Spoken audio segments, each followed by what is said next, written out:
Jeffrey Powers here. I welcome you to the Day in Tech History, a full rundown of technology history 7 days a week. Subscribe to the show via iTunes, Stitcher, or download right from dayintechhistory.com. Now let's find out what happened on this day, your day in tech history. November 1st, 1884, Greenwich Mean Time is adopted universally at a meeting at the International Meridian Conference in Washington, D.C.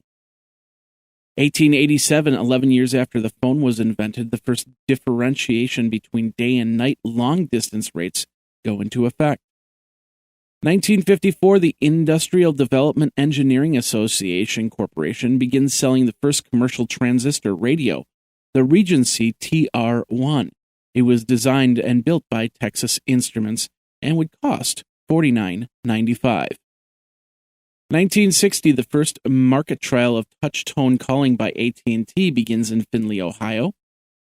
1969, the world's third ARPANET interface message processor node was installed by the University of California at Santa Barbara. 1975, Hello Kitty, a fictional character by the Sanrio Company of Japan, was first designed by Yuko Shimizu. And we just found out that Hello Kitty was actually not a kitty. 1976, Paul Allen resigns from Micro Instrumentation and Telemetry Systems to join Microsoft full-time. 1978, Microsoft established the first international sales office in Japan. 1979, the Data Processing Division of IBM announced two new models of the IBM 3033 processor, the Group N processors. In 1983, IBM announced the IBM PCjr featuring an Intel 8088 CPU, 64 kilobits of RAM, 2 cartridge slots, a joystick, light pen, and serial port. Price was $669 to $1,269 with the 5.25-inch floppy drive and 128 kilobits of additional RAM.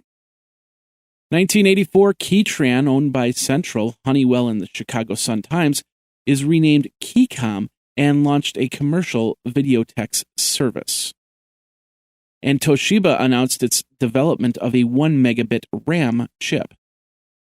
1985, Quantum Link, an online service for chat rooms, email, games, and other programs for Commodore 64 and 128 computers, goes into operation.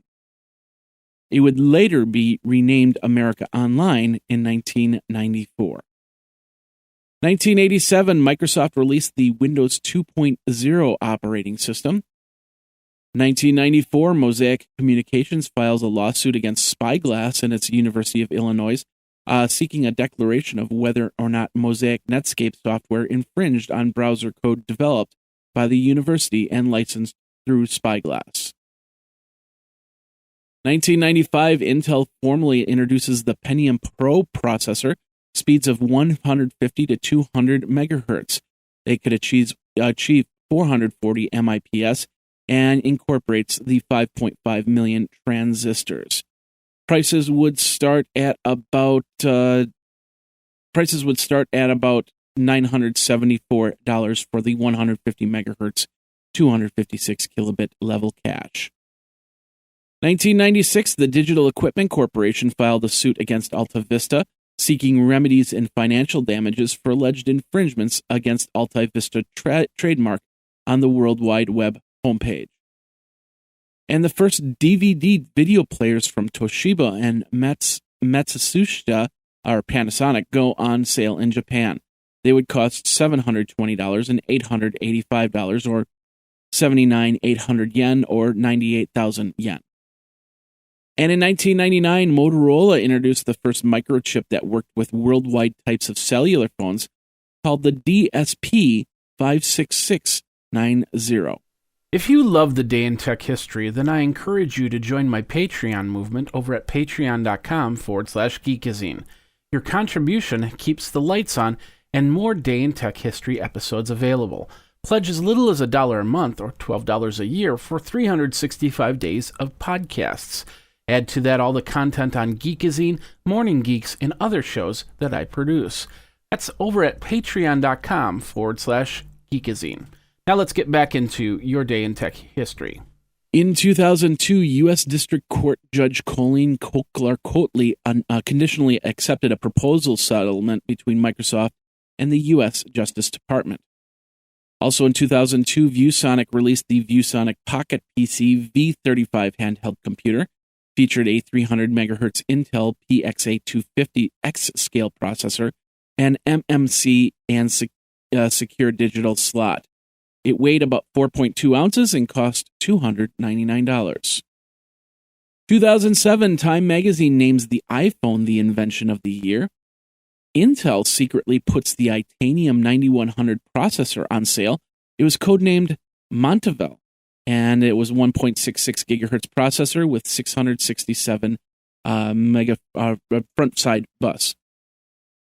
Also in 2007, net neutrality supporters filed a petition with the FCC to force Comcast to stop blocking peer-to-peer traffic.